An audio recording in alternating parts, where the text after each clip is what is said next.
말씀 사도행전 21장 7절로 14절 말씀입니다.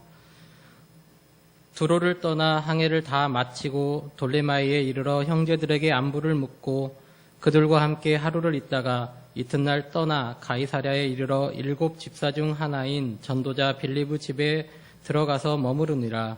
그에게 딸 넷이 있으니 처녀로 예언하는 자라.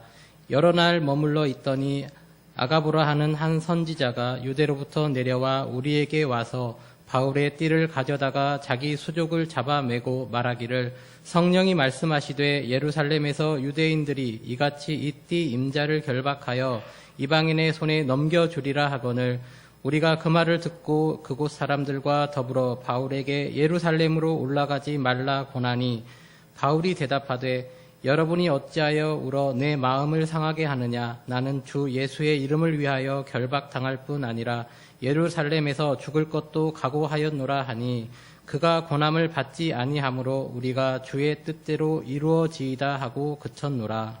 아멘.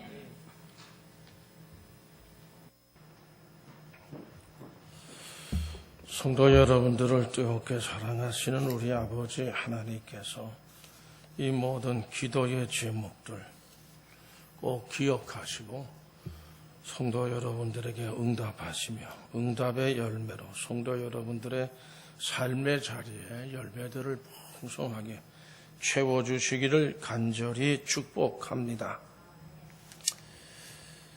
성도 여러분, 오늘 우리 12월 세 번째 주일이고 다음 주일은 이제 우리 성탄절 주일입니다. 이제 다음 주일 화요일로 성탄절이 다가왔습니다. 성탄절이 바짝 다가온 것 같아요. 유아 세대에 대한 기대감, 기쁜 마음이 어느 해보다도 더 새롭게 느껴집니다. 성탄절을 축하하는 여러 가지 모든 프로그램에 대한 준비로 인해서 모두가 다 기뻐하고 들떠 있습니다. 하나님께서 우리 모두를 사랑하셔서 아름다운 성탄절, 참으로 아름다운 성탄절이 되게 해주시기를 간절히 축복합니다. 오늘 성경 말씀의 내용은 사도 바울이 이제 세계 전도 여행을 적어도 3번은 한 걸로. 근데 이제 3번 했다고 하는 게 단순히 뭐 하루 이틀 전도 여행을 갔다 왔다 그런 게 아니고 몇 년간 세계 전도 여행을 몇 년씩 다녔어요. 그러니까 상당히 오랜 기간을 한 번 도는데 몇 년씩 걸리는 전 세계 전도 여행을 적어도 3번 이상을 한 것으로 학자들은 그렇게 얘기를 합니다. 한 번 전도 여행을 떠날 때마다 수년씩 시간이 걸리는 거죠. 바울은 그런 전도 여행을 아마 3번 이상 한 것으로 알려져 있고요. 아마도 오늘 본문의 내용은 3번째 세계 전도 여행으로 보입니다. 그것도 그 3번째 전도 여행에서 마지막 기간으로 생각하고 있습니다. 그러니까 그게 만일에 한 4년 됐다 그러면 끝에 4년째 그런 그 기간으로 생각하고 있어요. 사도 바울은 이 전도여행을 끝으로 해서 이제는 그 전에도 뭐 예루살렘으로 올라갔는지는 정확하지는 않지만 어쨌든 예루살렘으로 가고자 했습니다. 그리고 그 예루살렘에서 결국 나중에는 체포를 당하고 그 후에 재판을 받기 위해서 가이사랴, 예루살렘에서 북쪽이죠. 군 부대가 주둔하고 있는 그런 곳이 거기에 이제 압송이 되고 거기서 배를 타고 죄수의 몸으로 로마로 압송되어져 갔습니다. 그리고 로마의 감옥에 갇히게 됩니다. 성도 여러분, 오늘 말씀은 바로 바울이 예루살렘으로 향하는 이제 여행을 마치고 마지막 지점으로 예루살렘으로 이제 가겠다고 하는 거지요. 그때에 많은 사람들이 그런 예루살렘에서 이제 여기서는 이제 예루살렘으로 가야 된다. 길이 이제 방향이 달라지는 거죠. 그때 많은 사람들이 사도 바울 선생님이거든요. 스승이라는 말씀, 성경 말씀에 전도자이기도 하고 말리는 거예요. 선생님, 예루살렘 가지 마십시오. 거기 가면 잡혀서 죽습니다. 결국 많은 사람들의 말로 인해서 바울 마음이 좀 약해지는 거예요. 이제 다시 우리를, 이제 바울은 물론 그런 각오를 하고 있었어요, 이미. 그 많은 제자들이, 사람들이, 성도들이 말린 거예요. 그때 예루살렘을 갈 거냐, 아니면 가지 말 거냐, 라고 하는 인간적인 고뇌에 빠지게 됩니다. 많은 사람들이 예루살렘으로 바울이 올라가면 안 된다. 그곳으로 가면 그곳에서 분명히 체포될 거고, 그러니까 죽임을 당할 수도 있다. 물론 이제 순교라고 하는 건 큰 영광된 거지만은, 이 순교라고 하는 거는 아무에게나 허락되는 거는 아니다. 저는 그 말씀을 한경진 목사님에 들어요. 한경진 목사님도 아마 많은 그런 어떤 순교에 대한 생각을 하셨던 것 같아요. 근데 그분이 어쨌든 6.25 전쟁 때도 그렇고, 여러 가지 어려운 상황에서도 계속 그때마다 또 미국으로 가 계셨고, 뭐 여러 가지로. 그래서 많은 비판을 그분이 받으셨어요. 그분이 이제 말씀하시기를, 순교라고 하는 것은 너무도 영광된 일이다. 그러나 그게 아무에게나 다 허락되는 건 아니에요. 당신에게는 그게 허락이 안 됐다는 거예요. 물론 그런 말씀을 이제 하시는 걸 들은 적이 있습니다. 어쨌든 그래도 어쨌든 많은 성도들이, 또 이 바울의 제자들이 예루살렘으로 선생님을 올라가면 안 됩니다. 말린 겁니다. 그곳으로 가면 그도 분명히 체포되고 죽임을 당할 수도 있습니다. 바울은 예루살렘에 향하는 그 길에 대해서 그 성도들이, 제자들이 굳고 말린 거예요. 안 됩니다. 사도행전 21장은 예루살렘 여행의 나머지 부분에 대해서 바울에게 일어났던 일을 우리에게 말해주고 있습니다. 사도행전 20장을 또 보면 바울은 두로아에서 밀레도까지 여행을 했고, 밀레도에서, 이건 섬이거든요, 그의 사역의 중요한 중심지였던 에베소 장로들을 불렀어요. 그리고 고별 설교를 합니다. 이미 에베소에서부터 이미 자기 자신은 예루살렘을 올라갈 어떤 결심을 한 것으로 보여집니다. 결국 밀레도에서 그 후에 두로를 거쳐서 오늘 본문의 내용이 말해주는 가이사랴에 이르게 되고, 사도행전 21장 15절 말씀을 쭉 읽어보면 가이사랴에서 예루살렘에 이르러 체포되어지는 그런 내용을 기록하고 있습니다. 이들이 말렸지만 결국 예루살렘에 올라간 거예요. 바울은 이미 밀레도에서 에베소 장로들을 불러서 고별 설교를 할 때 나름대로 예루살렘으로 올라가게 되면 어떤 일이 자신에게 부닥치게 될 것이라고 하는 것을 이미 알고 있었어요. 사도행전 20장 23절, 24절 말씀 다 같이 읽어보실까요? 오직 성령이 각 성에서 내게 증언하여 결박과 환난이 나를 기다린다 하시나, 내가 달려갈 길과 주 예수께 받은 사명 곧 그 하나님의 은혜의 복음을 증언하는 일을 마치려 하면은 나의 생명조차 조금도 귀한 곳으로 여기지 아니하노라. 그렇게 고백하고 있습니다. 그러니까 이미 오직 성령이 각 성에서 내게 증언하여 결박과 환난이 나를 기다린다. 예루살렘에 가면 이제 그 기다린다. 나중에 아가보라는 사람이 나오는데 그런 예언을 해요. 그러나 바울의 그 고백입니다. 예수께 받은 사명 곧 하나님의 은혜의 복음을 증언하는 일을 마치려 하면은 나의 생명줄, 내가 그렇게 증언하고 복음을 전하다가 죽는다 해도 나의 생명조차 조금도 귀한 것을 여기지 않는다. 그런 고백을 한 거죠. 이런 사실을 알고 있었던 것은 비단 바울만이 아니었었어요. 바울의 일행이 두로를 거쳐서 가이사랴에 이르렀을 때 거기에서 바울의 일행을 이렇게 마중하는 그리스도인들, 성도들입니다. 제자들입니다. 모두가 다 같은 생각을 했어요. 바울도 그런 각오를 하고 있었지만은 성도들도 선생님이 예루살렘에 가면 먼저 잡혀서 잘못하면 죽는데 그런 생각을 한 거죠. 그러나 바울은 복음을 증언하는 일을 마치려 하면은 나의 생명조차 조금도 귀한 것으로 여기지 않는다. 이런 사실을 알고 있는 모든 일들, 모든 사람들이 다 알고 있었거든. 다 그렇게 짐작하고 있었어요. 바울이 에베소 장로들에게 이야기했을 때도 같은 얘기를 합니다. 사도행전 20장 25절 말씀 같이 읽어볼까요? 보라, 내가 여러분 중에 왕래하며 하나님의 나라를 전파하였으나 이제는 여러분이 다 내 얼굴을 다시 보지 못할 줄 아나. 이미 밀레도 섬에서 또 에베소의 장로들을 불러서 얘기하게 된 이유가 이제 내가 당신들과는 다시는 아마 얼굴을 대하여 보지 못하게 될 거다. 이미 각오를 하고 있는 거죠. 그래서 가이사랴라고 하는 건 예루살렘은 남쪽이고 가이사랴는 북쪽이에요. 군인들이 거기 이제 거의 군대가 거기에 포진해 있는 그런 곳이에요. 가이사랴에서 바울을 사랑하고 정말 아끼는 성도들이 바울의 예루살렘으로 향해 가는 그런 가운데 그 앞길을 막으려고 그랬어요.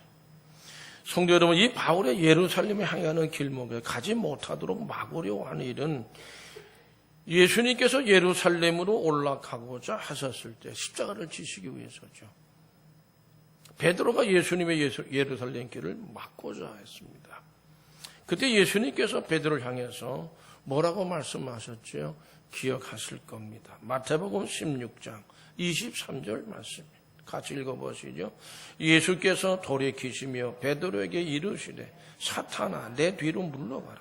너는 나를 넘어지게 하는 자로다.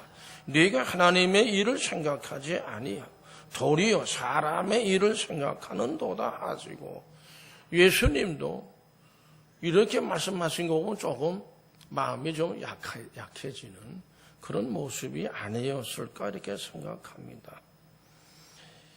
그와 같이 바울에게 있어서는 가이사랴에서는 빌립이 있었어요.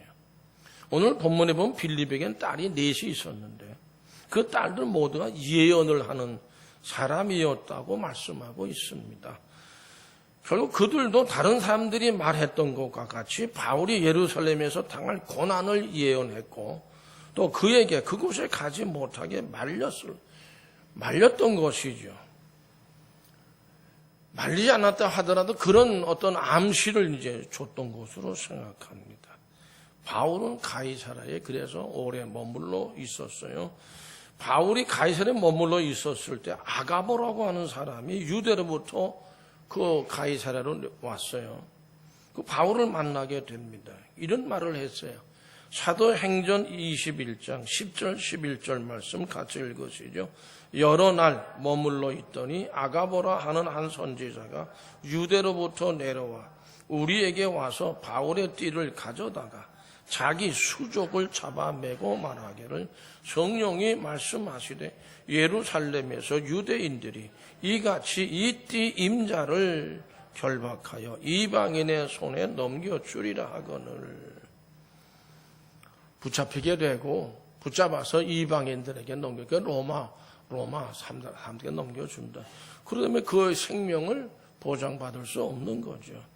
아가보라고 하는 사람은 예루살렘으로부터 안디옥으로 와가지고 사도행전 11장 28절에서도 이런 얘기를 합니다. 같이 읽어봅니다. 그 중에 아가보라 한 사람이 일어나 성령으로 말하되 천하의 큰 흉년이 들리라 하더니 글라우디오 때에 그렇게 되니라.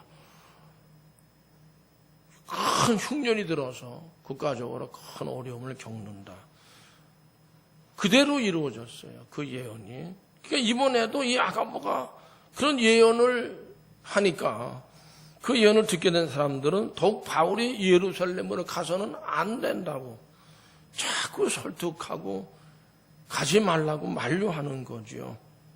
예루살렘으로 가는 것을 포기하셔야 된다는 거죠. 아주 간절히 만류를 하게 됩니다. 이 만류하는 사람들 중에는 심지어는 바울이 그렇게 애끼고 사랑하던 제자입니다. 누가란 제자가 헬라인인데 바울의 제자가 돼서 그렇게 예수를 잘 누가복음의 저자예요. 사도행전 21장 12절 말씀 보면 이렇게 말합니다. 같이 읽어보시죠. 우리가 그 말을 듣고 그곳 사람들과 더불어 바울에게 예루살렘으로 올라가지 말라 권하니, 우리가 자기를 포함한 얘기예요.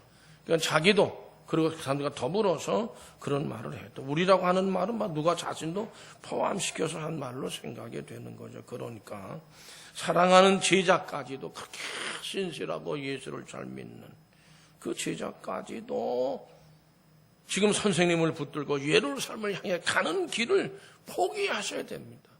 아니면 거기 가서 다 그거 붙잡히셔가지고 죽을 수도 있습니다. 그거죠. 성도 여러분, 바울은 여기서 인간적으로 참 고뇌에 빠지게 되는 거죠. 바울이 그만큼 어떻게 돼요? 마음이 약해졌어요. 그래, 맞아. 내 앞길이 그렇게 되어져 있다는 거죠. 바울이 깊은 고뇌에 빠졌다고 하는 것은 사도행전 21장 13절 말씀을 보면 우리가 잘 알 수 있습니다. 같이 읽어보실까요? 바울이 대답하되 여러분이 어찌하여 울어 내 마음을 상하게 하느냐. 나는 주 예수의 이름을 위하여 결박당할 뿐 아니라 예루살렘에서 죽을 것도 각오하였노라 하니.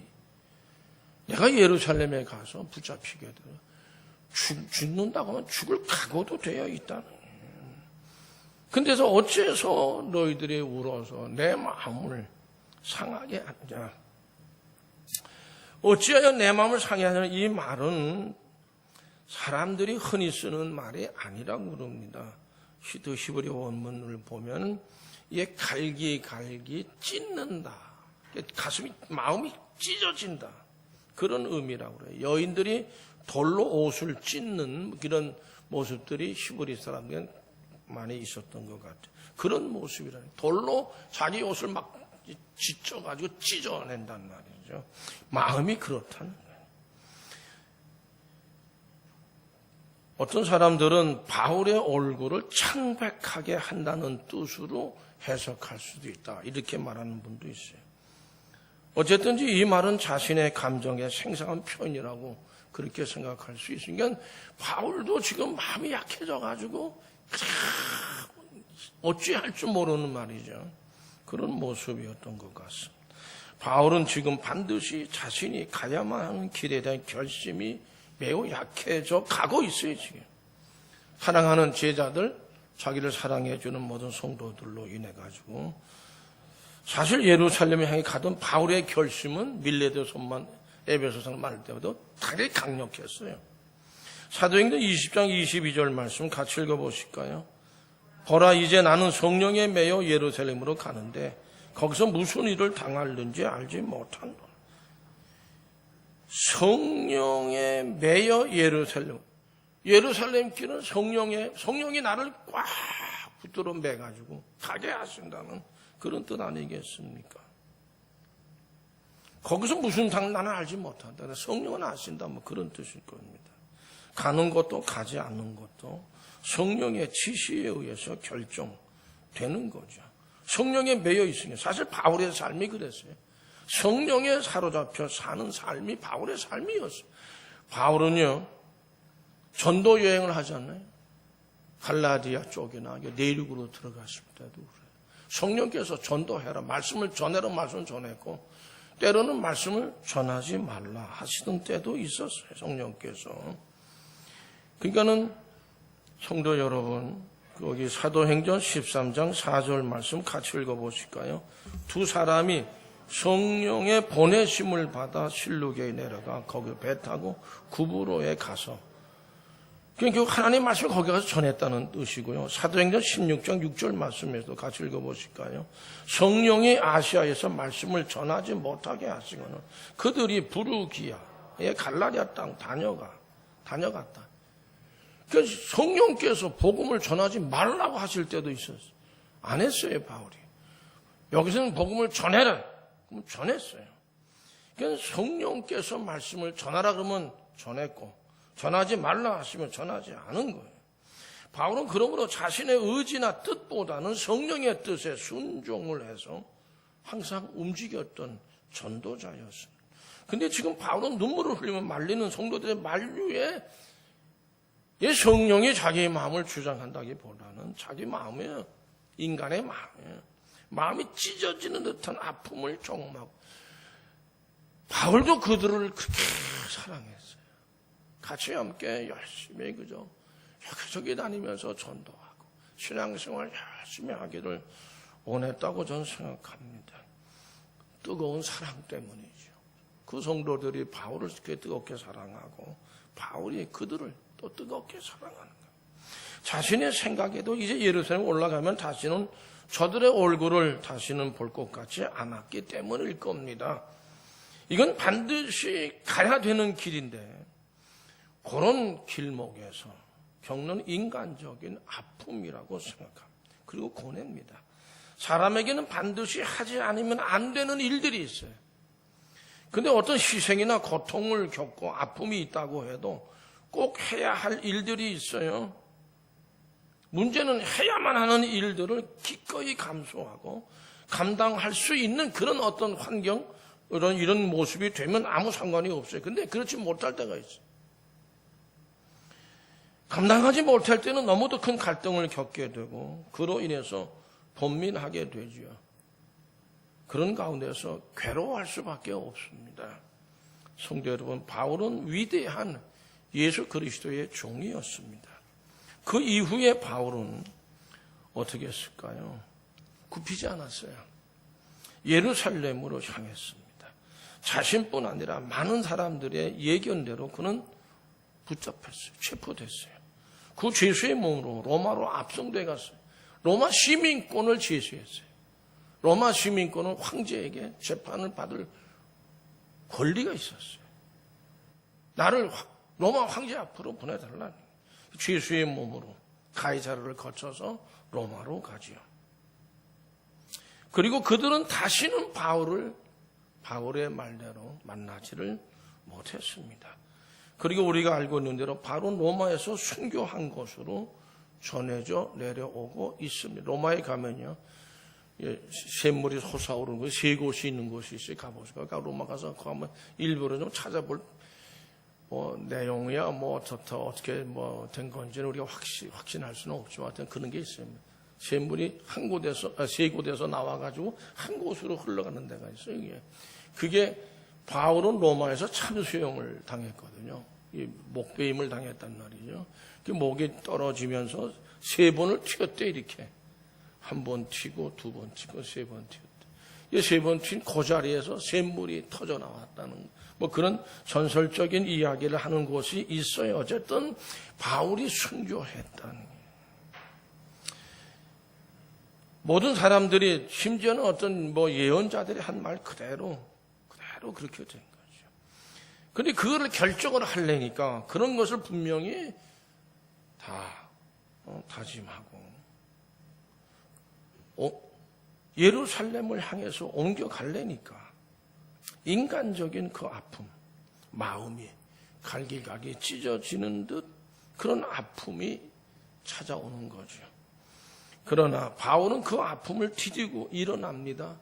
그 길을 끝내는 갔습니다. 예루살렘을 간 거예요. 그리고 이제 로마, 거기서 이제 순교할 각오까지 다 한 거죠.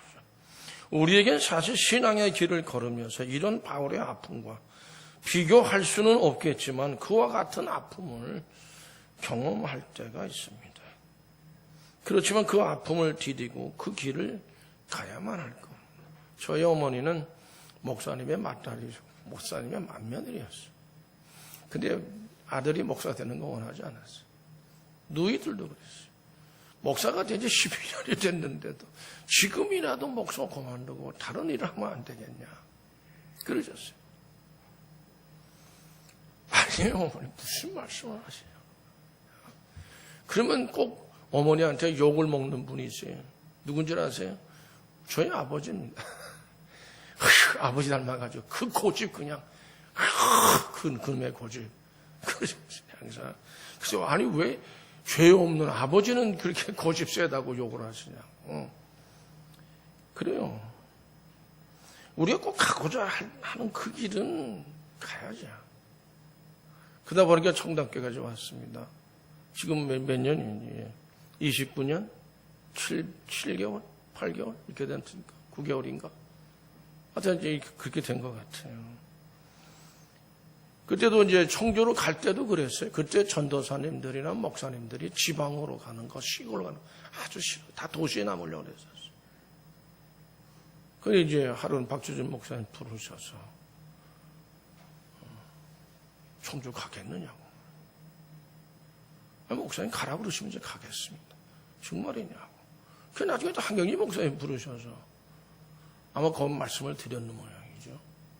그랬더니 부르더니 가시갔어.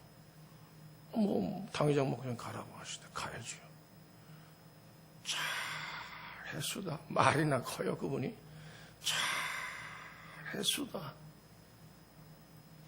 속으로는 잘한 것 같지 않은데 혼자 그런 생각하면서도 잘했수다. 그 이후에 또 많은 도움을 받았어요. 그 두 분 어른들한테. 성도 여러분, 어떤 아픔이 있다고 해도 그걸 디디고 그 길을 우리는 가야 한다면 신앙적인 어떤 결단을 해야 합니다. 가야만 할 것입니다. 바울은 사실 바리새인으로서 그리스도인들을 엄청 핍박하고 받게 했던 아주 못돼 먹은 사람도 많이 죽였어요. 예수 믿는 사람들. 그는 바리새인 중에 바리새인이었습니다. 그때 그가 왜 다메섹으로 가다가 왜 갔어요? 다메섹으로? 거기에 그리스도인들이 많이 있다는 걸 알고 다 때려잡으려고 한 거예요. 연판장을 들고 대제사장에. 근데 그때 가다가 하늘에서 빛이 나면서 어떻게 쓰러졌어요. 부활의 주님이세요. 사오라 사오라. 네가 왜 나를 핍박하느냐. 누구십니까? 네가 핍박하는 예수다. 그때 거기에서 이 사람이 확 변화가 돼요. 그리스도인으로. 그분이 그렇게 변화가 돼버리니까 문제는 다메섹에 있는 유대교 이스라엘의 유대교인들이 문제가 있어요. 기대를 하고 있었거든요. 사울만 오면 요 다메섹 성 안에 있는 그리스도는 딱 때려잡아 쳐넣든지 죽이든지 한다고. 근데 이 사람이 들어오자마자 예수를 막 복음을 그저 율법이나 성경을 너무도 아주 정통에 있는 사람이었고, 그러니까 이 예수 믿는 사람으로 확 바뀌어버리니까 그걸 아주 조리 있게 논리적으로 잘 설명하니까 많은 사람들이 또 변화가 일어나지 않겠습니까? 그는 그리스도의 종으로서 초기 생애에서부터 끝없는 생명에 대한 위협을 받은 게 유대인들이 어떻게 저놈 잡아 죽여야 된다. 사도행전 9장 23절 말씀 같이 읽어보실까요? 여러 날이 지남에 유대인들이 사울 죽이기를 며칠 지나니까 저거 안 되겠다 그냥 둬서는 저 죽여 없애버려야 된다 저놈. 그렇습니다. 다메섹 성의 유대인들을 힘을 합쳐서 사울을 죽이려고 그랬어요. 그리스도인들은 할 수 없이 어떻게 해요? 진짜의 보배 아니에요. 사울이 오면 자기는 다 죽는 줄 알았는데 이 사람이 변화가 돼버리니까 이 사람을 어떻게 살려야 된다. 그래서 광주리에 집어넣어서 줄을 매가지고 성 밖으로 줄을 내려가 탈출을 시켜요. 바울의 전도절의 생애는 이렇게 시작됐어요. 목숨의 생명의 위협을 받으며 시작됐어요. 일평생 그리스도의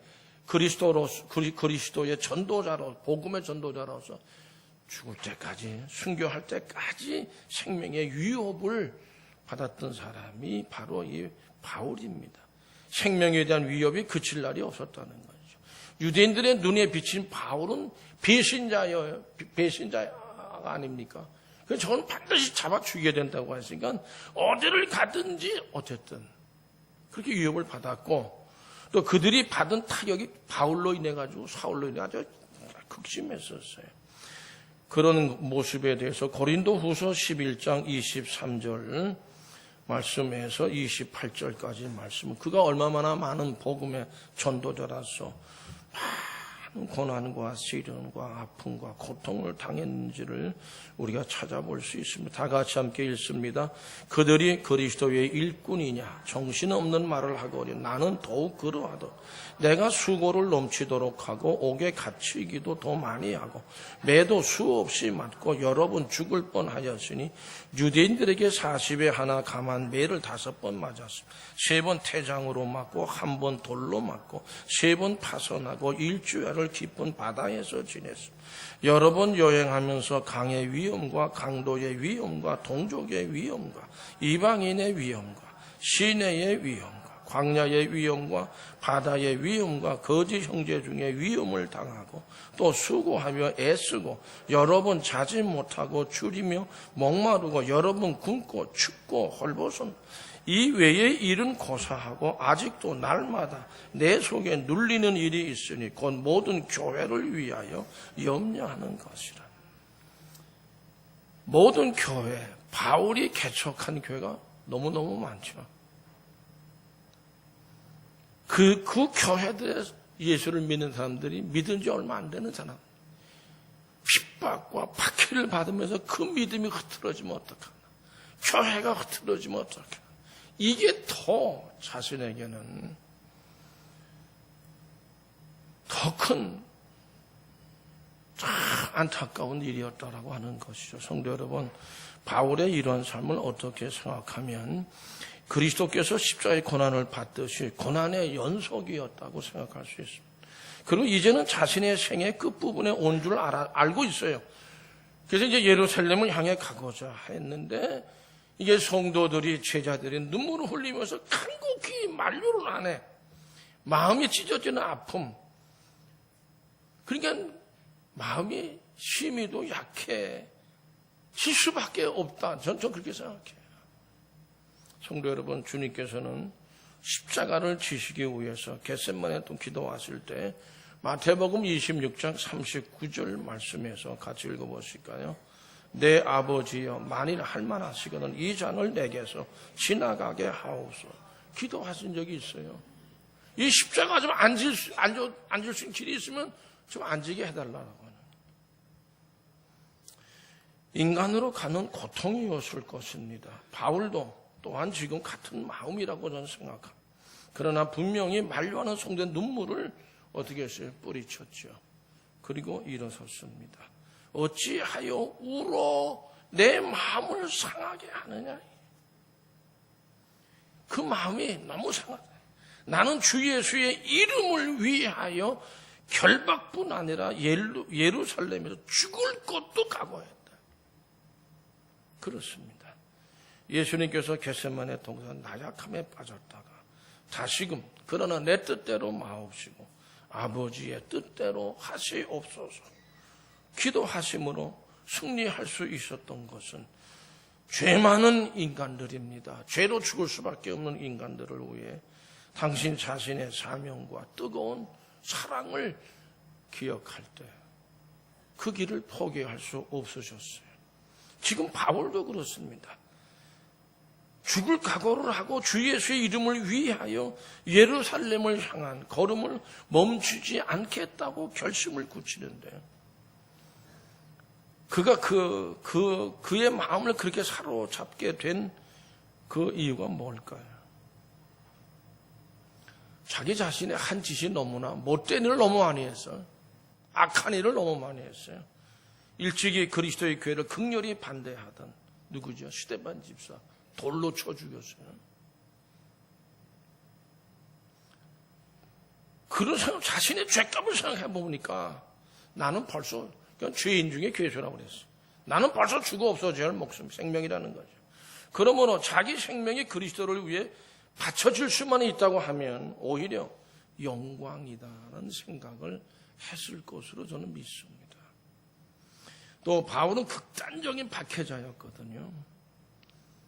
그런 바울을 불러서 사도로 전도자로 세우셨어요. 그리고 유대인과 이방인 세상 임금들 앞에서 예수 그리스도의 복음을 증거하게 했어요. 그 길이 편안한 길이었습니까? 너무도 해를 많이 받을 수밖에 없는 그런 길이었어요. 결국 아나니아가 그런 뜻으로 막 고백을 했죠. 사도행전 9장 15절 16절 말씀 같이 읽어보십니다. 주께서 이르시되 가라, 이 사람은 내 이름을 이방인과 임금들과 이스라엘 자손들에게 전하기 위하여 택한 나의 그릇이라. 그가 내 이름을 위하여 얼마나 고난을 받아야 할 것을 내가 그에게 보이라 하시니 아나니아가 사울을 만나라 그러니까 깜짝 놀래요. 가라는 거예요. 그러니까 가서 여기 사울을 만나는데 그 아나니아의 고백이에요. 이 사람은 내 이름을 이방인과 임금들과 이스라엘 자손들에게 전하기 위하여 택한 나의 그릇이라. 주님께서 말씀하셨어요. 그가 내 이름을 위하여 얼마나 고난을 받아야 할 것을 내가 그에게 보이리라. 그러므로 해를 받기 위해서 부름받은 사람이 사울이고요. 그렇게 해를 받아야만이 되는 그 사람이 해를 받을까 봐 무서워서 예루살렘 행을 취소할 수 있어요? 취소할 수 없는 거죠. 또 자신이 받은 은혜에 너무 감격했어요. 벌써. 죽어도 100번 죽어도 마땅한 사람이죠. 이 사람은. 그러나 주 예수의 이름을 위하여, 예수 그리스도의 이름을 위하여, 바울은 그 자신이 결박받음 또 죽음, 오직 예수의 이름을 위해서 나는 이런 애를 받는 거다. 그러나 받은 바 은혜 없이 어떻게 예수의 이름을 위해서 죽을 수 있겠어요? 자기가 받은 은혜가 너무너무 큰 거예요. 그러니까 나는 죽어도 아무런 그런 게 없다는 거죠. 바울은 자신이 결박받음, 설사 죽음이 앞에 기다린다 해도 거기에 비교할 수 너무 큰 사랑을 내가 받았고 큰 은혜를 받았기 때문에 그러한 비장한 결단을 하는, 그래도 나는 예루살렘으로 간다. 만일 바울이 그리스도의 은혜를 기억하지 못했다고 한다면, 은혜를 마음속에 새기는 그런 믿음이 없었다면 약해졌을까? 아, 맞다. 내가 아무래도 조금 더 할 일이 있다. 그러고 못 올라갔어요. 그러나 예수 그리스도의 은혜를 생각했을 때, 그래, 죽음이 대수냐? 받은 바 은혜가 큰데 강해질 수 있었습니다. 성도 여러분, 우리는 은혜를 잊어버리고 살 때가 참 많습니다. 연말이거든요. 지금 12월이에요. 금년 어떻게 생각을 하셨어요? 신앙생활은 어떻게 하셨어요? 특히 하나님께서, 우리 주님께서 내게 주신 은혜, 그 은혜를 다시금 기억하면서 감사하는 성도들이 되실 수 있기를 바랍니다. 은혜를 알고 깨닫는 것이 모든 것에 감사가 넘치게 되는 것이죠. 감사하는 성도들이 되실 수 있기를 바랍니다. 그 감사를 모르는 것이 아픔이에요. 그러나 바울은 사도행전 21장 12절 13절 말씀 다 같이 읽습니다. 우리가 그 말을 듣고 그곳 사람들과 더불어 바울에게 예루살렘으로 올라가지 말라 고나니, 바울이 대답하되 여러분이 어찌하여 우로 내 마음을 상하게 하니, 나는 주 예수의 이름을 위하여 결박당할 뿐 아니라 예루살렘에서 죽을 것도 각오하였느니라. 결단을 한 거죠. 바울은 그리스도의 은혜를 생각하지 못했을 때 약해졌어요. 인간적인 감정, 성도들하고 또 제자들하고 자기하고 만나 약해졌었어요. 근데 예수님께서 하나님 자기가 준 은혜를 기억했을 때 강해졌어요. 우리도 이 바울의 모습을 기억해야 할 줄로 믿습니다. 하나님께서, 그리고 주님께서 내게 주신 은혜, 그 은혜를 다시금 기억하면서 감사하는, 그리고 결단을 하는 우리 12월 성탄절을 맞이하는 주님의 자녀들이 되시기를 간절히 축복합니다. 기도하시겠습니다.